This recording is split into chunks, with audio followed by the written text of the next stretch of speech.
আসসালামু আলাইকুম। সুপ্রিয় ষষ্ঠ শ্রেণীর শিক্ষার্থী বন্ধুরা, তোমরা সবাই কেমন আছো? সবাইকে জানাই আন্তরিক শুভেচ্ছা ও অভিনন্দন। আমি তোমাদের 2025 সালে ষষ্ঠ শ্রেণী গণিত বইয়ের অনুশীলনী 1.3 এর 4 নংয়ের 3টি অঙ্ক সমাধান করে দেব। চলো বন্ধুরা শুরু করি। 4-এ বলা আছে ইউক্লিডীয় পদ্ধতিতে লসাগু নির্ণয় করো। ইউক্লিডীয় পদ্ধতিতে লসাগু নির্ণয় একদম সহজ। তোমরা হয়তো এই নিয়মে লসাগু ক্লাস 5-এও করে এসেছো। এখানে কতে বলা আছে 96, 120 এর লসাগু নির্ণয়। আমরা 2 দ্বারা 96-কে ভাগ করলে পাবো 48, 120-কে ভাগ করলে 60, 2 দ্বারা 48-কে ভাগ করলে 24, 60-কে ভাগ করলে 30, 2 দ্বারা 24-কে ভাগ করলে 12 এবং 30-কে ভাগ করলে 15, 3 দ্বারে 3 4-এ 12, 3 5-এ 15। সুতরাং বন্ধুরা আমরা এখান থেকে এগুলো শুধু গুণ করে দিব, তাহলেই ইউক্লিডীয় পদ্ধতিতে লসাগু চলে আসবে। আমরা লিখব সুতরাং লসাগু সমান 2 গুণ 2 গুণ 2 গুণ 3 গুণ 4 গুণ 5 সমান 480। এটাই উত্তর।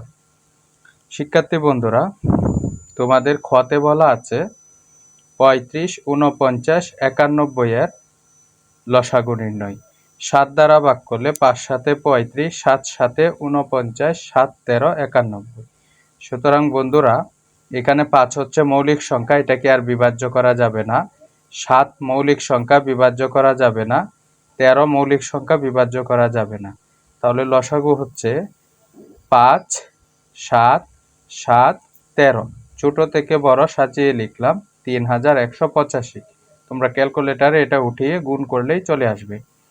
বন্ধুরা 3 নংয়ে বলা আছে 33, 55, 60, 80, 90 এর লসাগু নির্ণয় করো।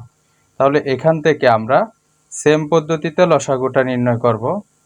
2 দিয়ে ভাগ করলে 33, কারণ 2 যাবে না, 55 যাবে না, 30, 30 দ্বিগুণে 60, 40 দ্বিগুণে 80, 45 দ্বিগুণে 90।